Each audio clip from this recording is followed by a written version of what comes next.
खुलुमबाय गिबियावनो नोंथांमोनखौ बयखौबो चेनेलाव बरायना लाग्रोनाय जाबाय। नोंथांमोननि थाखाय दिनै मोनसे गोनांथार भिडिअ लाबोनाय जादों। जोंहा दिनै थारिखआ जाहैबाय जुननि 9 थारिख। दा बेनिखायनो आं नोंथांमोननिसिम बे भिडिअनि गेजेरजों दिनै जुननि 9 थारिखनि मोनाबिलि समनि माखासे स्किमफोरनि बागै गोनांथार आपडेट खोन्थाहरनो सानदों।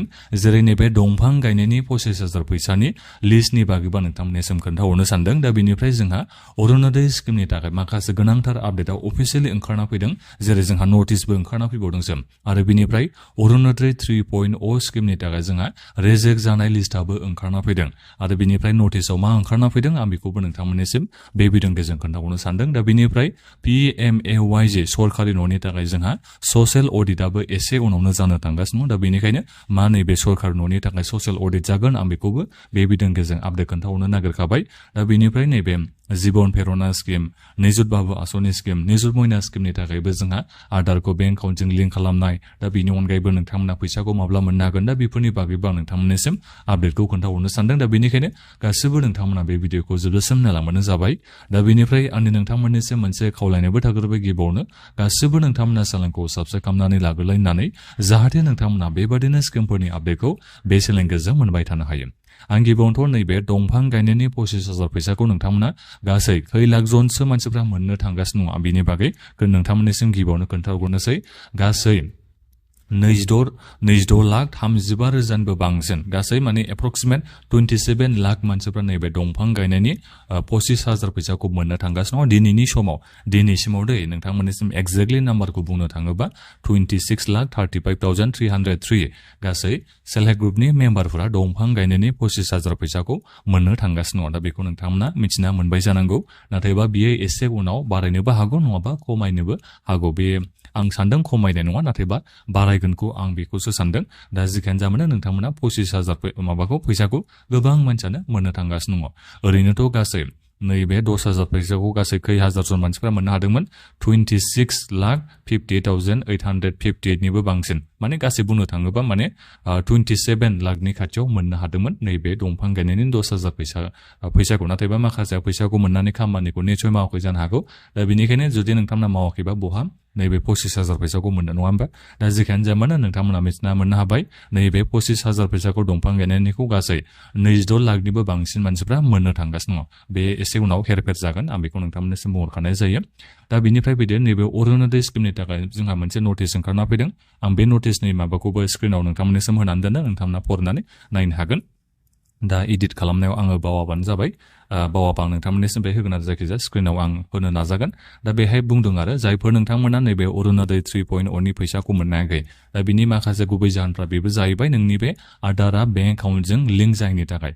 दा गोबां नोंथांमोना माने सोंखारिनायखौबो आं नुनो मोननाय जादोंमोन सिगाङाव जे 9,000 फैसाखौ मोनाखै होननानै।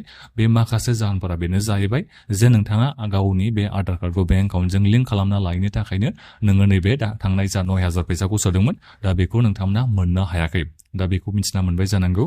दा बेनिखायनो जोंहा रेजेक्ट जानाय लिस्टआबो ओंखारना फैदों। गासिबो जोंनि नैबे आसाम सरकारा डिस्ट्रिक्ट वाइसआव रेजेक्ट जानाय लिस्टखौ हगारना हरदों।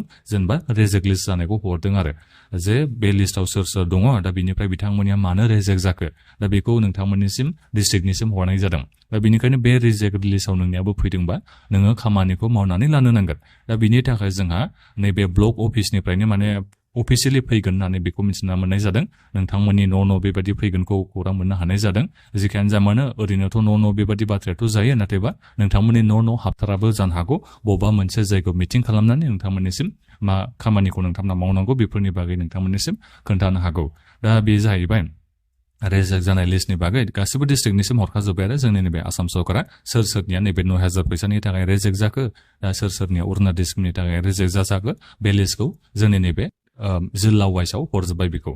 दा बिनिफ्राय जोंहा दायो अफिसियेलि नटिसआ बेबो ओंखारना फैदों जे नोङो जाय अरुणोदय स्किमनि फैसा मोननो थांगासिनो दङ एबा मोनगासिनो दङ जायफोर नोंथांमोना मोनाखै गासिबो नोंथांमोना गावबागावनि आधार कार्डखौ बेंक एकाउन्टजों लिंक खालामना लानो नांगौनो। अब्लासो नोंथांमोना जा फैबाय थागोन जा माने फैबाय थानाय समाव अरुणोदय स्किमनि फैसाखौ सोगोन अब्लासो नोंथांमोना मोननो हागोन जाहैबाय। दा बिनिखायनो जायफोर नोंथांमोना गावबागावनि आधार कार्डखौ बेंक एकाउन्टजों लिंक खालामना लायाखैबा गोख्रैनो नोंथांमोना गावबागावनि आधार कार्डखौ बेंक एकाउन्टजों लिंक खालामना लाथारनांगोन। अब्लासो नोंथांमोना अरुणोदय स्किमनि फैसाखौ मोनबाय थानो हागोन।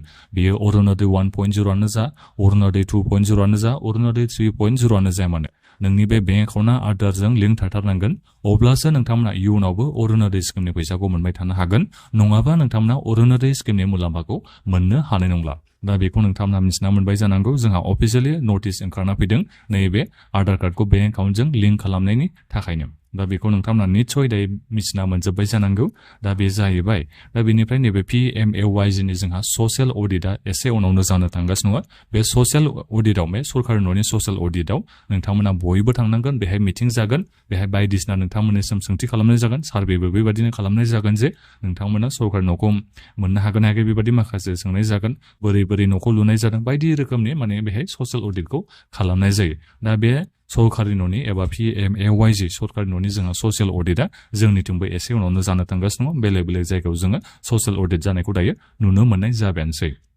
दा बे जाहैबाय सरकारि न'नि ससियेल अडिट खालामनाया दा बिनिफ्राय जायफोर उर्बान एरियायाव थायो आं नोंथांमोननिसिम दाख्लै खोन्थाहरखादोंमोन जोंनि नैबे आसामाव आरोबाव गोबां मानसिफ्रानो सोहोर एरियायाव थानायफ्रा सरकारि न'खौ मोननो थांगासिनो दं होननानै दा बिनिफ्राय जिबन प्रेरणा स्किम निजुत बाबु आसनि निजुत मयना स्किमनि फैसाखौबो नोंथांमोना जायफोर माने मोननो थांगासिनो दाख्लै बावै नोंथांमोना एसे मोनखांबाय अब्लाबो नोंथांमोना गोबां मासनिखौनो मोननो हायाखै दा बे फैसाखौ नोंथांमोना मोननो थाखाय नोंथांमोननि गासिबनोबो बेंक एकाउन्टआ आधारजों लिंक थानांगौनो दा बिनिखायनो जायफोर नोंथांमोना लिंक खालामना लायाखै नोंनि बे जिबन प्रेरणायानो जा निजुत बाबुआनो जा निजुत मयनानि फैसायानो जा दा बेखौ नोङो मोननो थाखाय गावबागावनि बेंक एकाउन्टखौ नोंथांमोना आधारजों लिंक खालामना लाहैथारबानो जाबाय अब्लासो नोंथांमोना फैसाखौ मोननो हासिगोन मानो होनोबा जोंहा दायो कलेजाव बे नटिसआ फैनायखौ नुनो मोननाय जादों निस्सय नोंथांमोननि कलेजावबो इनफर्मथ' नोंथांमोनखौ खालामखाबाय जानांगौ जे नटिस होबायबो जानो हागौ जे नोंथांमोना आधार कार्डखौ बेंक एकाउन्टजों लिंक खालामना लानो नांगौ होननानै दा बेनिखायनो आंबो नोंथांमोननिसिम खावलायखादों DBT स्किमनि जैसो फैसाखौ सोना हरो जिबन प्रेरणायानो जा निजुत बाबुआनो जा निजुत मयना स्किमानो जा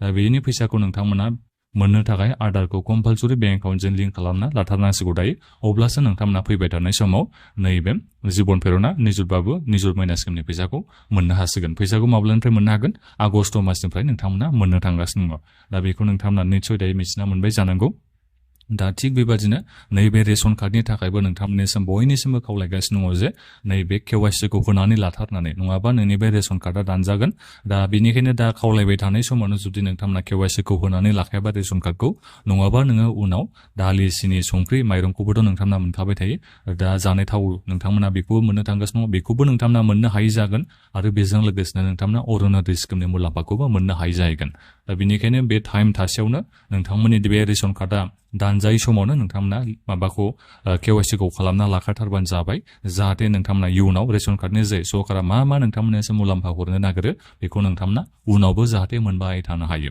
दा बेखौ नोंथांमोना बे भिडिअनि गेजेरजों दायो मिथिना मोनबाय जानो हागौ दा बेनि अनगायैबो माखासे स्किमफोरनि बागैबो जोंहा आपडेट ओंखारना फैदोंमोन अब्लाबो दायो आं नोंथांमोननिसिम बेखौ खोन्थाहरनो हानाय जानाय नंला मानो होनोबा अखायाबो एसे हाबोगासिनो दङ दा नोंथांमोना मोजांबो खोनाहैनाय जानाय नङा आं मा बुंदों बेखौ दा बेनिखायनो आं नोंथांमोननिसिम दिनै मोनाबिलिनि आपडेटखौ एसेयावनो दोनथ'नो सानबाय दा बेखिनियावनो नोंथांमोना माबाफोर सोंनांगौ दङबा भिडिअखौ बक्सआव कमेन्ट खालामदो आरो बे भिडिअखौ नोंथांमोना बयनोबो शेयार खालामबानो जाबाय आरो नोंथांमोना गासिबो चेनेलाव आपडेट थाबाय था सानफ्रामबो नोंथांमोना बेबायदिनो स्किमफोरनि आपडेटखौ बे चेनेलनि गेजेरजों मोनबाय थानो हागोन दा बेखिनियानोमोन गोजोन्थों